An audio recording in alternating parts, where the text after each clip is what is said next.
Trouble in paradise for tech. The US President Donald Trump looks like he's going after Amazon in the latest blow to the tech sector. His tweets accusing the e-commerce giant of not paying enough tax and costing the post office, quotes, massive amounts of money. This on top of existing pressures on tech amid concerns about regulation after Facebook's data leak. I'm pleased to say that joining me now is Dan Ives, Chief Strategy Officer and Head of Technology Research at GBH Insights. Thanks for joining us, Dan. So why has Trump decided to single out Amazon? Is it fair to say that it's partly a political move? We know the president has a bit of a personal vendetta against the CEO, Jeff Bezos, who incidentally owns the Washington Post newspaper. Yeah, I mean, look, I think part of this has been a lingering personal vendetta with Bezos as well as the Washington Post. But look, Trump's had no secret that his dislike for Amazon from potentially an antitrust, taxes, and obviously the U.S. Post Office and some of the distribution. This has really been a worry for investors because, before it was kind of in the lingering background, but now there is just this continued worry, what's the next shoe to drop? Are they going to potentially block them getting into healthcare, other initiatives from an M&A perspective?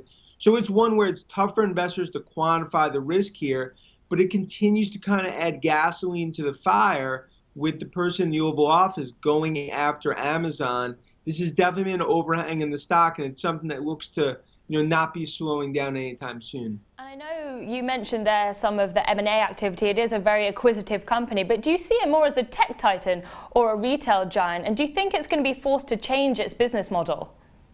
Look, I mean, Bezos has continued to kind of transform the company. So, we do believe the next step is as they get into healthcare, generic pharmaceuticals, through M&A as well as organic, it continues to be a tech titan, right? It's a core FANG name. If you look at e-commerce, they own 45% of e-commerce this year. But when you look at retail and what they've done, they've changed the global paradigm, right? And I think that's why you have to continue to feed the machine from M&A. And that's why the worry here is, does eventually this head into a point where Trump tries to stop an M&A deal, whether it's healthcare, consumer, retail? And I think that's kind of the worry about what could happen to maybe block or put a speed bump in terms of some of the growth prospects for Amazon. Well, I mean, there's no doubt in terms of its sheer size that there are antitrust and competition concerns related to Amazon. What type of regulation do you think we could potentially expect? I mean, look, I think it's really out of Trump's jurisdiction from an FTC and antitrust perspective. I think maybe the worst case, in our opinion, our analysis, is something from a logistics, distribution, and or tax perspective, specifically through third-party seller taxes. That's definitely been an advantage for Amazon on that platform. I think that rhetoric could maybe turn into some area that Amazon's going to have to address.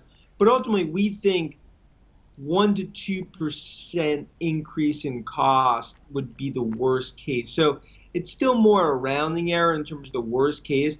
I think the bigger fear from an investor perspective is much more antitrust. Could they stop a next move for Amazon? I think that's the biggest worry. Look, many ask if this was 2 years ago, would eventually Trump try to stop a Whole Foods acquisition? Now, if we could just switch focus to Facebook for a second, as you point out, there are two very different ways of looking at this company. You can look at the sort of social media base of over 2 billion users, the advertising fortress, as you call it, of $50 billion, and of course that pullback in the shares, meaning that it's now in bear market territory, potentially representing value there. Or you look at it from the other side of the coin, look at the Cambridge Analytica data leak, potential change in regulation, and indeed growth trajectory. Which side of the debate do you find yourself? Yeah, look, I mean, there's a fork in the road situation. Zuckerberg will be appearing in front of Congress next week, April 11th. Well, in our opinion, we continue to stay more bullish, thinking that this is going to be a manageable risk for Facebook to navigate. I think you could see some churn from advertiser perspective, some user growth and engagement. Although we believe about $5 billion of revenue, that's about roughly 10%, is what I would call at risk. I think a lot of that's been factored into the name. I do think quasi to slight regulations are what we ultimately could see. However, if this situation takes on a life of its own and you start seeing modest to significant regulation and or Facebook does not navigate this well, you could see a much more onerous situation where you'd see fair value right around here in the stock. So we continue to be bullish, things a $200 plus stock, but a lot of this really depends on regulation, us factoring in slight to modest. If it's much more heavy-handed, that would be bearish for the stock.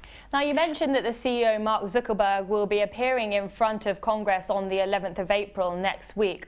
What questions do you think that the committee will be looking to have answered at that hearing?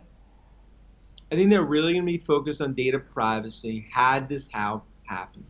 What are the policies going forward? And I think really trying to, look, there's going to be a lot of grandstanding. It's going to be a tough few hours for Zuckerberg and his team. But I think it's trying to understand how it happened, can it happen again, what are they doing to change it, and ultimately, like, how do they view regulatory environment? Do they think there needs to be more regulation, self-regulation? Do they have more guardrails in place? I think that's really going to be the focus of the congressional hearing, as well as a lot of things behind the scenes in terms of understanding how broad of an issue this is and the steps to where it got to, where 50 million users' data was potentially exposed. I just wanted to switch on to Spotify for a second. It had its direct listing first day on the New York Stock Exchange yesterday. Overall, a great success. Shares up around 13%. It managed to swerve fees, and it was the biggest ever direct listing. Do you think this will pave the way for other companies to follow this way of going public? Yeah, I mean, look, this is a potential game changer. Unorthodox from a direct listing, but just like you said, I mean, navigates a lot of that IPO and regulatory issues there. I mean, I think this is one where many companies and bankers in the Valley are watching this to see how it performs. And I think it's not for every company, but I think it does have another path now for companies to take that have a business model that can sustain itself. The jury's still out in terms of the success, right? I think you still have to see over the next 3, 6, 9 months how this trades and ultimately how it holds up. But so far, so good, and definitely paving the way for a new path here for especially tech companies in 2018 and beyond. Now, I know you're very much in the bullish camp towards the tech sector more broadly, but just looking at Spotify's financials, it's got slowing customer growth, it's a loss-making company, and it doesn't even own its own content. So do you think these are potential headwinds? Are you very optimistic nonetheless about Spotify? Yeah, we're bullish on tech, but I'd say on Spotify a bit more cautious, just because just the headwinds out there with an Apple, with an Amazon, other streaming players. I think the nature of being a public company from a profitability perspective is going to be a lot more pressure, just given the nature of that investment model. So I think Spotify is one where there's definitely some positives here, but it is a yellow light in terms of some caution. Now, moving on to Tesla, we saw it updated us with these production targets, which actually came in, but its production was behind schedule. Nonetheless, the share rallied because it wasn't as disappointing as some of the bears had potentially penciled in. Is that why we saw a bounce in the shares? Yeah, I mean, the whisper was we were going to see about 1,500 per week. Company guide to 2,500. They came in 2,000 plus, so it was much better than whisper expectations. A lot of draconian bears thinking, that along with just liquidity issues, potential capital raise in the horizon.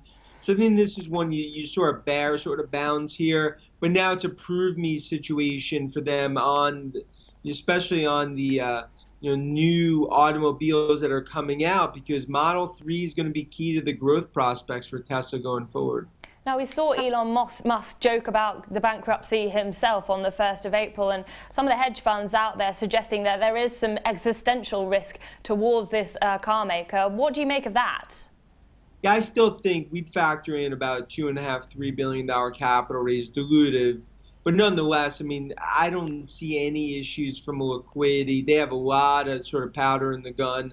I think they do get to a point a year or two down the road, if it doesn't start turning around, liquidity does become an issue. But I think that this is forex a lot worse than a bite in terms of liquidity from what we see in our model. You're not concerned about Musk's very lofty ambitions?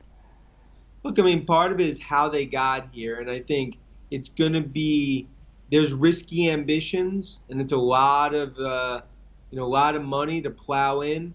I think as long as investors continue to support it, then ultimately, given what they've shown success over the last few years, you got to give them the benefit of the doubt on the success story.